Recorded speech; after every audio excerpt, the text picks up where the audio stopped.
Paul and Pauly, you guys are doing big things, and it takes a village. You got some Patnas with you here, right? Talk to us about Pauly's project. I know there's people out there that probably are wondering, like, what's Pauly's project all about?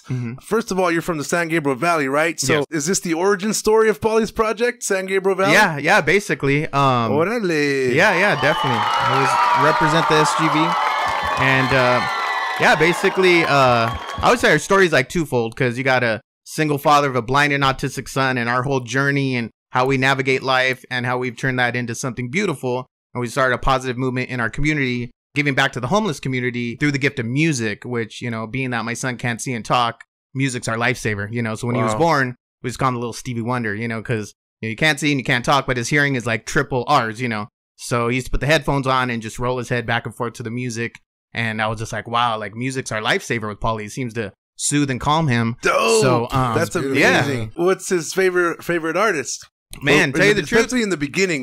Tell me about that. I was a big oldies guy. So he just kind of got, you know, thrown into the whole oldies mix. But, you know, I always think of Stevie Wonder because Stevie Wonder's blind. And I always used to play the best of Stevie Wonder. So he grew up having Stevie Wonder's favorite artist. You know, go figure, you know. We're going to have to play some Stevie Wonder tonight, man. I love it. There's a song, For Once in My Life, and like Pauly loves that song. But yeah, anything with oldies, you know, going back to my crazy days, you know, we all had our crazy days. What? And I always feel, not you guys, just me.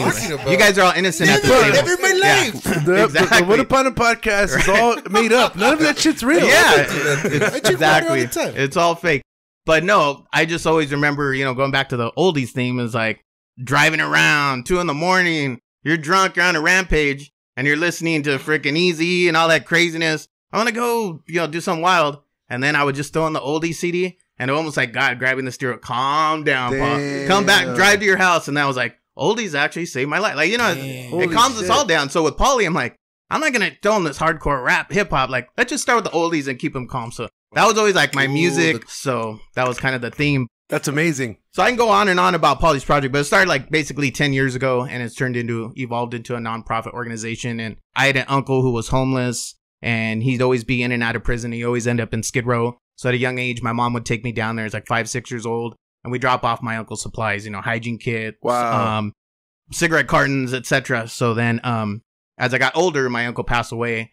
And, you know, Pauly was born and we had that situation. I said, hey, let's share the gift of music by donating radios back to Skid Row, because that's where my heart was at from my uncle. And then it just kind of evolved from there.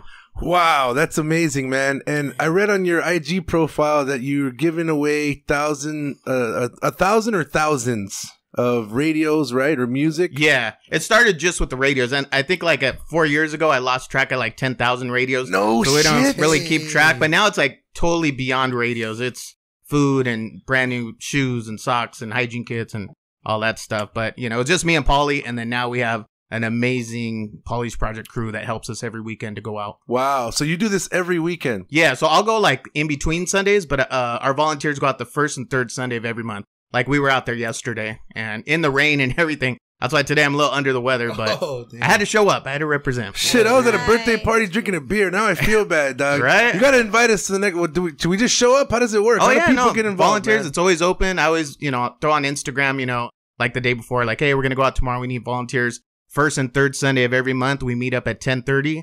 There's a Farmer Boys on Alameda right downtown. Oh, I know that one, yeah. And we go out for a few hours, and we always need hands, you know, to distribute food and cases of water. Yesterday, obviously, with the rain, we were giving out sweatshirts because everybody's clothes are wet, and sleeping bags and tarps and all that stuff. You know, I always say the things that we take for granted, other people are praying for.